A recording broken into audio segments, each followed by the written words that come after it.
أعوذ بالله من الشيطان الرجيم. بسم الله الرحمن الرحيم.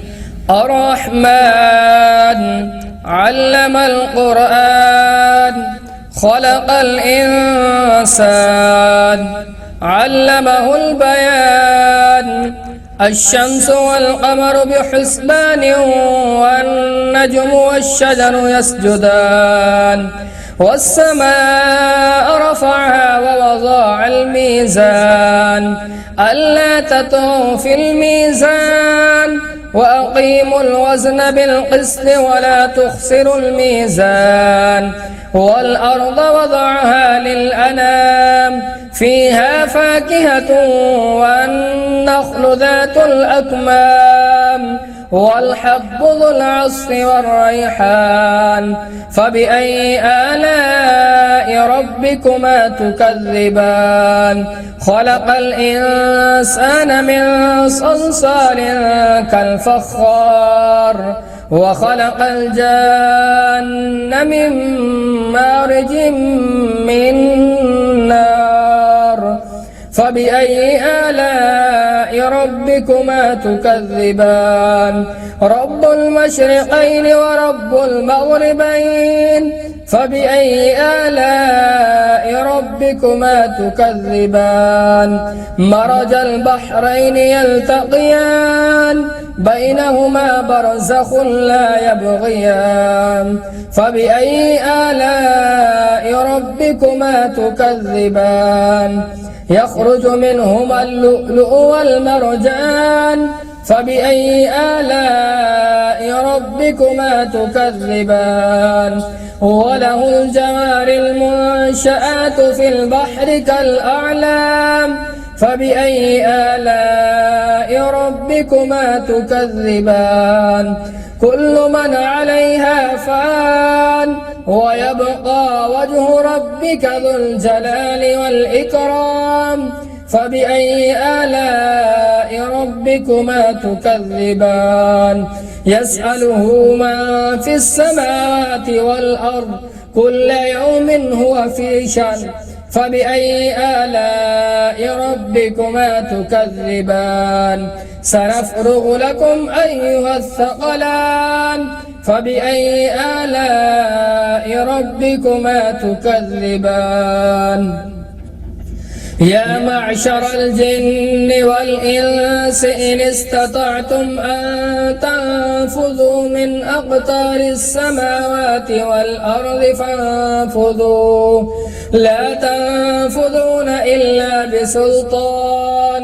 فبأي آلاء ربكما تكذبان؟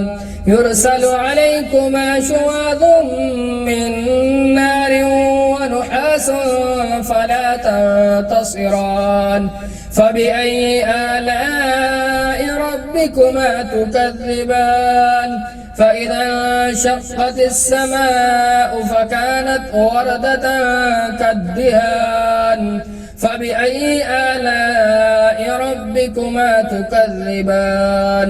فيومئذ لا يسأل عن ذنبه إنس ولا جان. فبأي آلاء ربكما تكذبان؟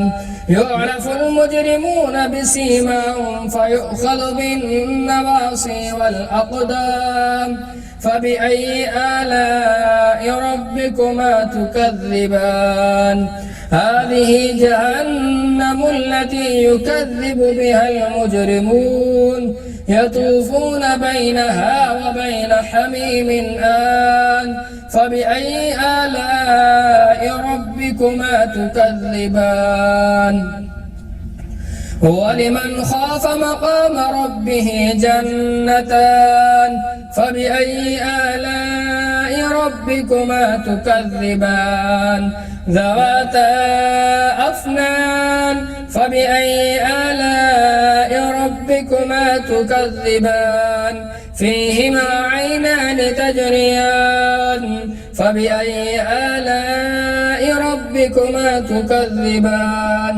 فيهما من كل فاكهة زوجان فبأي آلاء ربكما تكذبان متكئين على فرش بطائنها من استبرق وجنى الجنتين دان فبأي آلاء ربكما تكذبان فيهن قاصرات الطرف لم يطمثهن إنس قبلهم ولا جان فبأي آلاء ربكما تكذبان كأنهن الياقوت والمرجان فبأي آلاء ربكما تكذبان هل جزاء الإحسان إلا الإحسان فبأي آلاء ربكما تكذبان ومن دونهما جنتان فبأي آلاء ربكما تكذبان مدهامتان فبأي آلاء ربكما تكذبان فيهما عينان نضاختان فبأي آلاء ربكما تكذبان فيهما فاكهة ونخل ورمان فبأي آلاء ربكما تكذبان فيهن خيرات حسان فبأي آلاء ربكما تكذبان حور مقصورات في الخيام فبأي آلاء ربكما تكذبان لم يطمثهن إنس قبلهم ولا جان فبأي آلاء ربكما تكذبان متكئين على رفرف خضر وعبقري حسان فبأي آلاء ربكما تكذبان تبارك اسم ربك ذي الجلال والإكرام صدق الله العظيم.